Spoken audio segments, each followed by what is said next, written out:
Soomaalida Ethiopia taariikh dheer bi Ethiopia ku leeyihiin xaqiiqada marka loo noqdana waxaan anigu ciisahaan oran karaa iyaka Ethiopiaanka rasmiga ah maxay taa ku muteen hadaad tiraadid taariikhiyan Ethiopia iyaka ilaalin jiro oo halgami jiray dagaalkii Adwa qayb libaax bi ka qaateen taa waxa uu daliila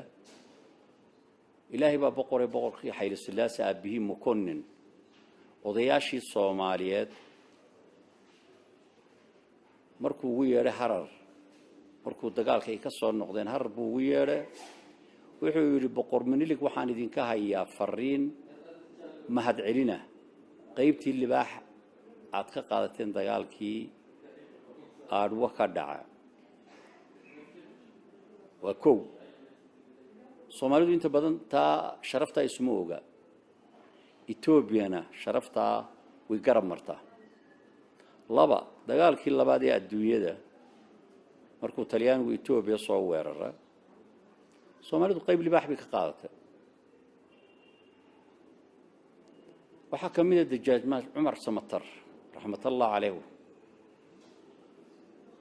school elementary ah lagu magacaabo arsaba ku wali jiray iskuulkii maanta waa la baabiye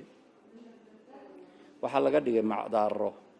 iyo meel lagu ganacsado waa ninkii taariikhda iyo sharafta Ethiopia u soo hooyay ras dasta damtow ama ras arag ababa aragay ama kuwa kale la sheego ee la xusaay Umar Samatar wuxuu Ethiopia u qabtay umii qabanin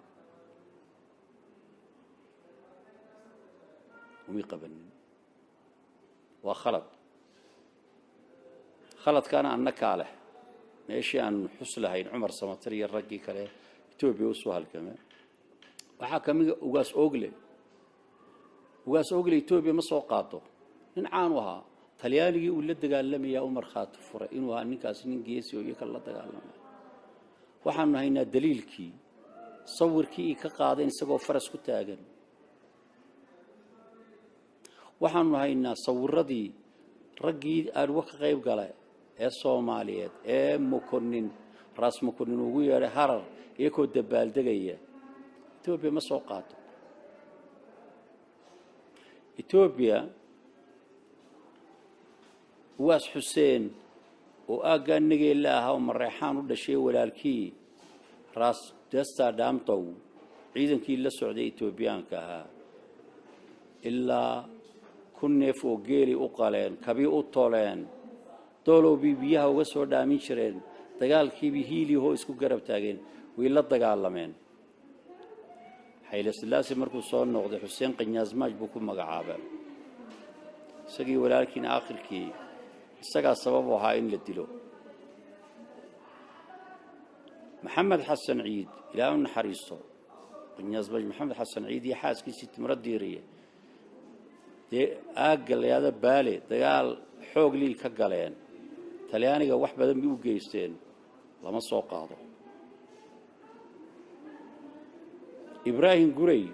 الجزمج إبراهيم قري لا من حريصه وحوانين عانا وتلياني الله دجال لما ومضحى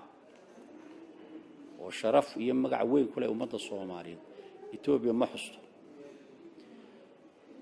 في توراري حسن قبابة رحمة الله عليهم كون بقول يسديد مايل أو دولار أيوك سوقي NFD ويلي وودن إثيوبيا وبصادرة سوماليا واحد اللي قلت المامي شردد داخسين كل سوق على أما بعد البلاد